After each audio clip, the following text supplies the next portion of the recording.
Hello everyone, I'm Tim. We'll take a look at Bodhidharma, more specifically the reason why his myth is still so often told as historical truth, and we'll also link it to the hero's journey.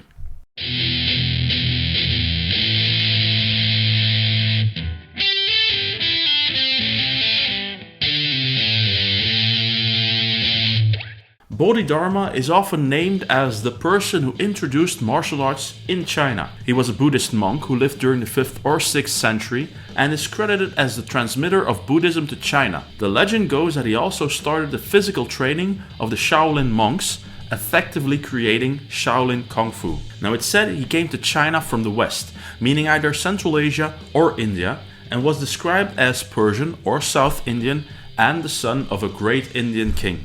There are some Chinese myths and legends that describe him as being annoyed by the poor physical shape of the Shaolin monks, after which he taught them a series of physical exercises and meditation.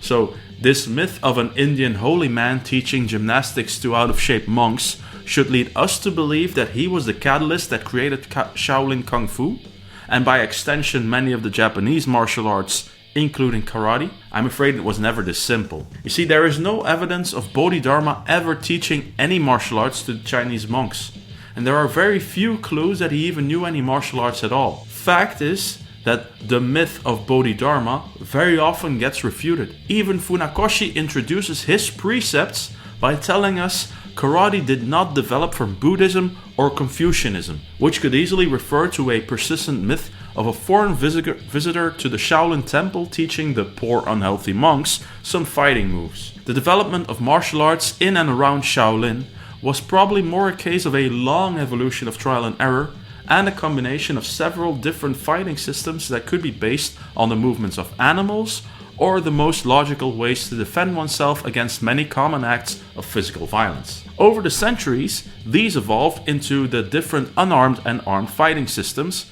and were picked up and added to new or existing martial arts in the region. Now this is how we ended up with Kung Fu, Karate, Taekwondo, and a whole list of other dangerous words. So if Bodhidharma was not the person to get the ball rolling when it came to Shaolin Kung Fu, why does his name keep popping up? The answer is simple. People love a good story. The best stories, or rather the most popular stories, are those where a hero goes through a set of tribulations to later save the day. This is called the hero's journey, or the monomyth, a common template of stories that involve a hero who goes on an adventure, is victorious in a decisive crisis, and comes home changed or transformed. Just look at Star Wars, The Lord of the Rings, Harry Potter, or many of the Marvel movies. We go back to the 80s with all the muscle-bound heroes portrayed by Stallone, Schwarzenegger, or Van Damme. Go even further back and you find westerns with John Wayne or pirate films with Errol Flynn. We could go on forever with this, all the way back to the first found piece of fiction, the Gilgamesh. We read about adventures of protagonists doing things that were heroic to save the day. There is a great essay on the matter written by Benjamin Judkins. I'll be sure to leave a link down below. Now I believe that Bodhidharma, whether real or fiction, was no different. Which is why no matter how often we say, no, Bodhidharma did not bring martial arts to China, there will always be those who believe he did. So where do you stand on this whole Bodhidharma debacle? Do you believe the myth? Tell me about it down below. If you like these kinds of videos, let me know by liking, sharing and subscribing. If you're into this type of content, click here for more, or here for some practical karate. For now, let me wish you a great day. And as always, thanks for watching.